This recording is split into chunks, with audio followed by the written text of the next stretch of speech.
And welcome back to the Grange Insurance High School Sports Site. We got a lot to get into, and now it's time for our marquee matchup. It's Elder versus X. This one's a great one of the greatest rivalries in the entire state. And it pairs Elder against St. Xavier. The St. Xavier Bombers ranked 9th in our latest ONN Ohio High Power Poll. They were 3-2 on the year coming into this contest after losing to Trinity Louisville last week and losing starting quarterback Luke Massa in the process with a broken collarbone. The fourth-ranked Elder Panthers were 4-1 with their only loss coming in Week 2 to St. Thomas Aquinas of Florida.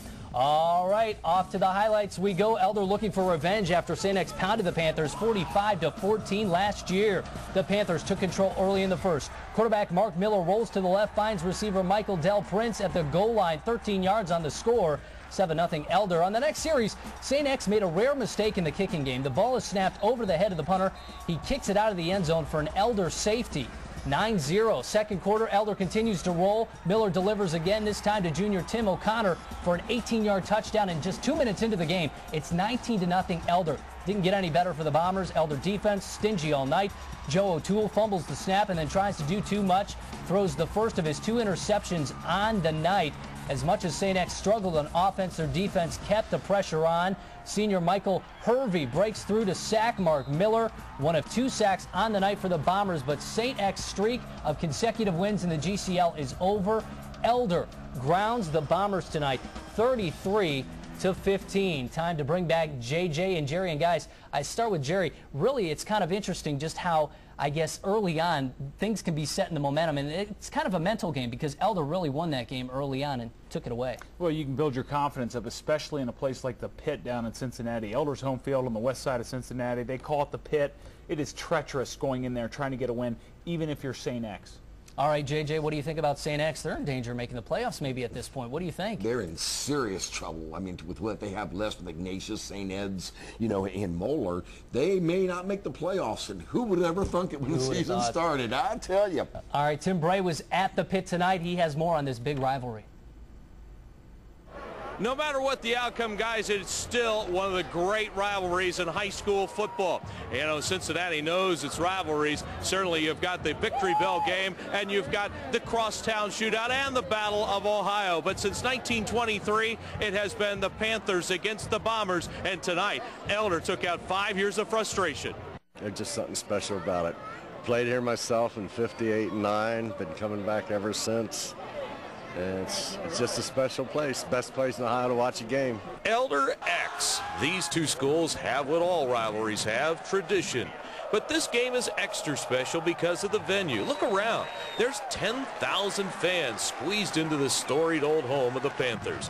Between these two schools, they've won over 1,000 games, 39 GCL titles. So whichever side you sat on, you appreciate Friday nights on Cincinnati's west side. When the crowd gets into the game, they just, it's amazing. It's just, it's unlike any other stadium I've ever been to, you know, so it's really neat. It's really neat. Whether you're a Vizzy kid, whether you're an Antoninus kid, a Victory kid, a Teresa kid, you know someone that went to X. If you're an X kid, you know someone that went to Elder, and you grew up together, and you played ball together, and you grow up, and you end up meeting on this field.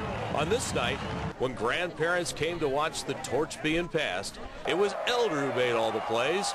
The Panthers turned a 26-0 halftime lead into a 33-15 win, snapping a 5-game losing streak in the series. We haven't beat X since 2003, so to come out here and really take control of the game early and then just kind of, you know, hang on here in the fourth quarter, it's a big win for us. For the Grange Insurance High School Sports Site in Cincinnati, I'm Tim Bray, ONN Sports. All right, Tim, thanks a lot. Now it's time to go streaking. Each week, JJ, Jerry, and myself will try to pick winners out of the North, Central, and South. The catch is we can't use the same team twice. So whoever has the longest streak of weeks with the winner receives a box of thumbtacks and a free coloring book. Somewhat used. My daughter actually got into the coloring book earlier today. That's another story. And what do you know? We're all still perfect in 08. If we're counting computer points, you know, I think we'd already be qualified for the playoffs, guys. Yeah, I think we got it. I got Pick Central right. JJ accurately took Coldwater, and Louisville got the victory for Jerry. And Jerry, we start with you. You've got Central Ohio. Who you got next week?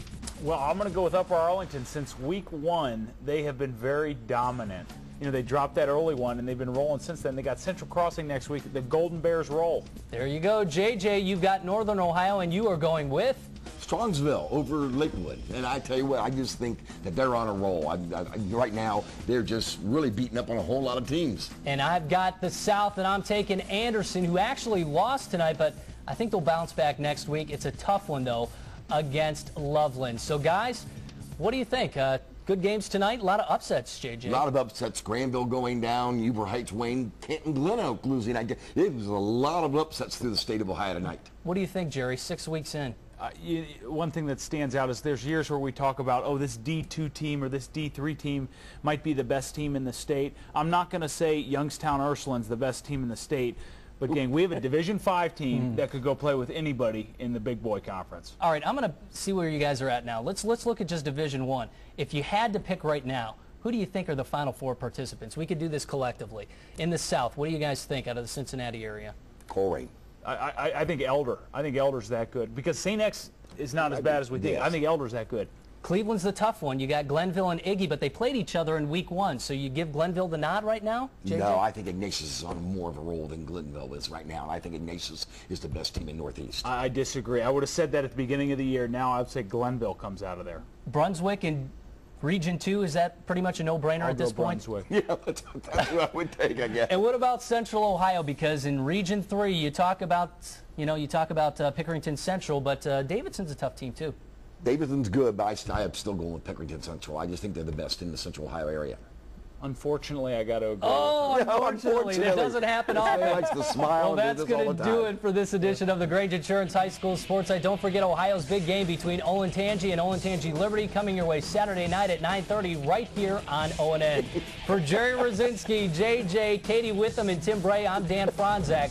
Thanks to you, Ohio, the greatest football fans in the world, for watching.